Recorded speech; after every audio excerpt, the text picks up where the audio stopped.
Hi, everyone, and welcome to the show. I feel we're going to have a short episode this week since we won't have any special guest on, and Lebron has seemingly taken a vow of silence because he hasn't talked since Saturday. Apparently, we had some fan mail that wasn't really nice fan mail.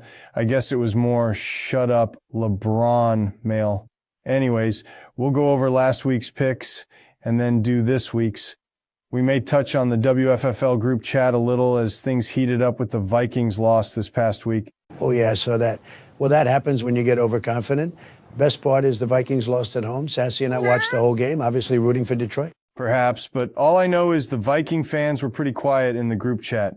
Anyways, let's move on. LeBron, would you break your vow of silence and give us last week's pick results? Oh, my God, Joe's back. Great, we just got one to shut up and then walks the other lunatic. Hey, guys, I'm back. How you all doing? Good, great to have you My back. God, why? Doing great, Joe. Nice seeing you. So yeah, where have you been the last, what has it been, 3-4 weeks? I was touring Central North Dakota. I heard it's really beautiful this time of year. Anyways, I was wondering if you guys would mind if I did the pick results from last week since LeBron is doing his silence thing. Yeah, I have a problem with it. Everyone knows I'm probably the best for the job, just like for the interviews. But if I let Joe do it, can I do it? Can I do a special segment at the end of each episode, henceforth Salami? I guess. What's it about? Well, let's just say it's informative and educational, and maybe Klein could learn a little about the WFFL laws and rules if he tunes into my special segment. Yeah, I mean, that seems harmless enough. I mean, LeBron has already chased off half our listeners by boring them to death. So why not? Let's chase some more off with your fetish with the laws and rules. And don't forget about my other fetishes, algorithms, submitting infraction reports to the league commissioner, and when Taylor talks dirty, I mean cusses. I'm not sure if anyone even noticed, but last week I didn't use a real cuss word. I realized I sounded stupid as so yeah, I'm done censoring myself. Oh, baby, yes, God, you're so hot when you talk dirty. I hate that Joe came back. Okay, geez, Joe, just do the results before this really goes pear-shaped. Oh, yeah, of course. So the Mustangs trampled the trifling bitches 194.5 to 126. Tight Fit continues to pummel teams. It's getting to be very S&M, I feel. Anyways, Tight Fit beat all Batmans 203.5 to 98. I hope Sheldon can sit without pain by the end of the week. Here's a surprise. Klein's Prison Pocket won, beating Hootie and the Blowfish 134 to 99. I mean, Melmer's team had an off week, but a win is a win. Deep Threat sadly beat Gogler and his team 23. I honestly think Gogler was hosed on a few calls, which cost him the week. And let's be honest, Team 23 doesn't lose to such a weak adversary like Deep Threats unless there's some sort of cheating going on. And lastly, Dark Bittner put the beat down on Ruffsvold and his Russ's Rumblers. Okay, so as you can see, Donald and LeBron tied for the week's best record. No Salami, I didn't. Sassy made all my picks, so I guess we learned my little fluffy, pretty kitten named Sassy McWhiskers is better than you guys at picking him if I wins. Just like a Diddy sprays. Oh my God, that's right. Fuck, that fucking cat beat me. I might be in the WFFL Hall of Fame, but I fucking suck at picking which loser owner is better than the other loser. Hey, now, Big Salami, take it easy, buddy. Sassy is no ordinary kitten. Whatever. So here's the current standings. Currently, I'm in last with the worst record of 15-20. Joe and Taylor are next at 17 wins, 18 losses, then LeBron the mute. He's 20-15, and our leader is Donald. And now Sassy with a 24-11 record. Okay, well, before we move on, I'm kind of thinking this will be tough with LeBron not speaking. So are you going to nod your head or blink twice to let us know your picks for the week? How's this going to work? Let's be real, Salami. He's acting like a baby. I think you should let everyone hear what Verna had to say in her hate mail so they can decide if he's just being a little twat waffle or not. Taylor, can you do a good elderly woman impression? Actually, yes, I have an absolutely splendid old lady impression. Give me a second to get into character. I am. Okay, I'm ready. Give me the letter, Donald. Dear podcast folks, this is Verna from Green Bay. Yes, that Verna, the one who listens to your show every week, though heaven knows why at this point. I've got a bone to pick with this LeBron fellow. Who is he trying to fool with all that mumbo-jumbo about chakras and cosmic energies? I came to hear fantasy football picks, not some slow-motion poetry reading from a yogi who probably couldn't name 5 quarterbacks if his aura depended on it. First off, LeBron talks like he's got all the time in the world. Well, guess what? Some of us don't. Every time he starts with his Now, breathe in and align your fantasy roster with your heart chakra. I've already fallen asleep twice. I'm here for fantasy football picks, not a meditation session. Every time he talks, I can feel my Packers clock ticking down to retirement. And don't even get me started on his weekly picks. It's like he's consulting a magic crystal ball instead of actual stats. No, LeBron, the universe did not align to help the Jets win last week. It was pure dumb luck. The last time his predictions made any sense was, well, never. I don't trust a guy who looks to the stars for game outcomes. How about looking at the injury report instead? Listen, I'm not saying you need to fire him, though that would be a nice surprise, but can you tell him to speak up and get to the point? My patience is shorter than Aaron Rodgers' last playoff run, and I'm this close to hitting the mute button every time he starts chanting about spiritual alignment. Anyway, thanks for reading my letter, even though I doubt anything will change. I'll keep listening, but only because my grandkids set this up on my tablet, and I still haven't figured out how to change the channel. Go Packers. Werner. P.S. Salami.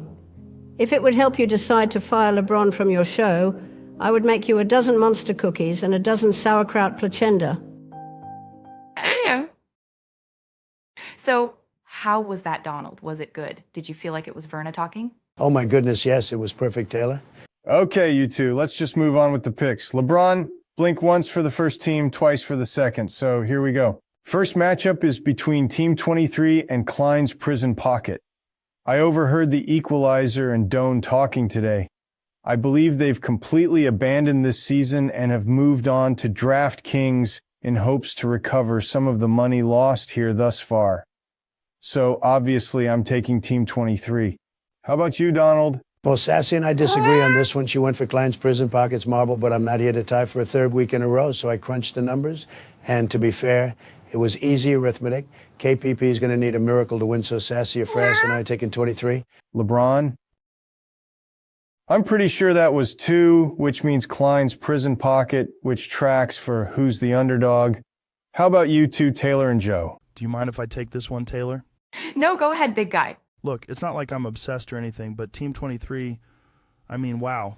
The way they manage their roster, pure brilliance. It's like watching a masterpiece unfold each week. I'm not saying they're my favorite, but yeah, they're my favorite in this matchup. We're taking Team 23.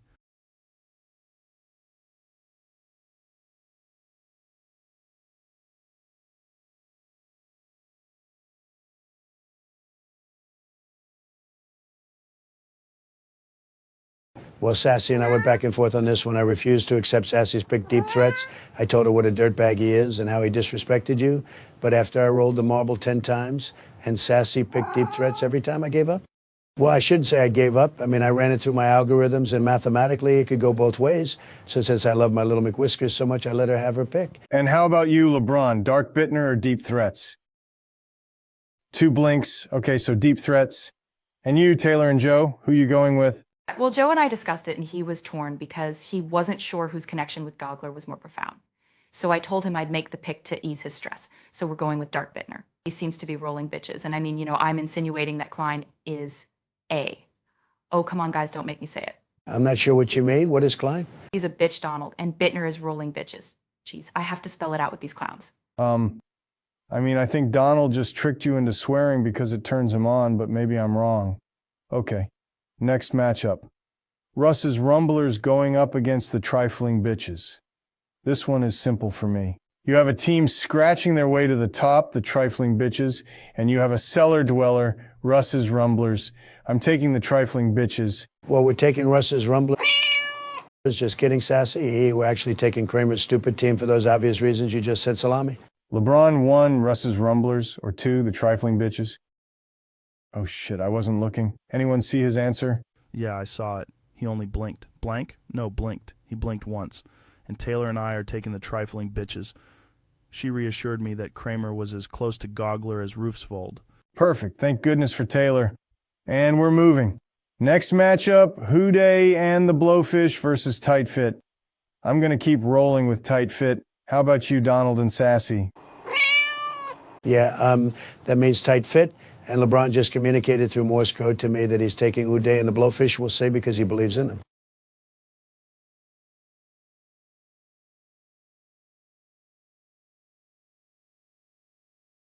What did he say there, Donald? He just said, yes, I did. Oh, okay. Taylor and Joe, which way are you going in this matchup? Can I do this one, Taylor? Yes, sweetie. But remember what we said. Yeah. Okay, so Goggler Nope, is better. Joe? I mean, Joe. we're taking tight fit because they're the best. Excellent. Okay, last matchup. Ulmer's team, the Mustangs versus Warner's team, all Batmans. Listen, I get it, Ulmer. I haven't been picking you to win lately, or possibly ever, but you have my attention now. I'm taking the Mustangs. Nope, wrong choice, Salami. I've calculated that if you take Ulmer this week, he loses. So yes, Sassy had picked him too, but couldn't have known that you'd curse Ulmer and his team. So we got to change it to all Batmans. Sorry, Sassy, the bad man picked them and now they'll lose. Yeah, whatever, Donald. How about you, LeBron? Excellent. And I'm assuming, Taylor, you want this one since Travis was drafted to Warner and his team all Batmans. You got it, Salami. We are taking all Batmans. Oh, praise Jesus. I know, folks, it's been a tedious road, but we finally made it to my special segment of the show, Law and Rules, Learning with Donald. All right, fantasy fanatics, today we're diving into one of the lesser known but equally important rules of the WFFL, the mysterious Section 5, Article 3, or as I like to call it, the don't be a FAAB flim flim flam artist rule. Now, we all know that managing your free agent acquisition budget, or FAAB, is a bit like being on an episode of Shark Tank. You've got $200 a bunch of free agents to bid on, and a dream. But here's where things can get tricky. You've got some sneaky players out there trying to pull off FAAB shenanigans, bidding just $1 on a guy they know is worth $20, just so they can sneak past everyone else. Well, guess what, folks? That's Section 5, Article 3 steps in. It's like the FAAB police, here to bust anyone who's trying to exploit the system. You think you can game the FAAB rules with low ball B rolls, would play some FAAB priority trickery. Think again.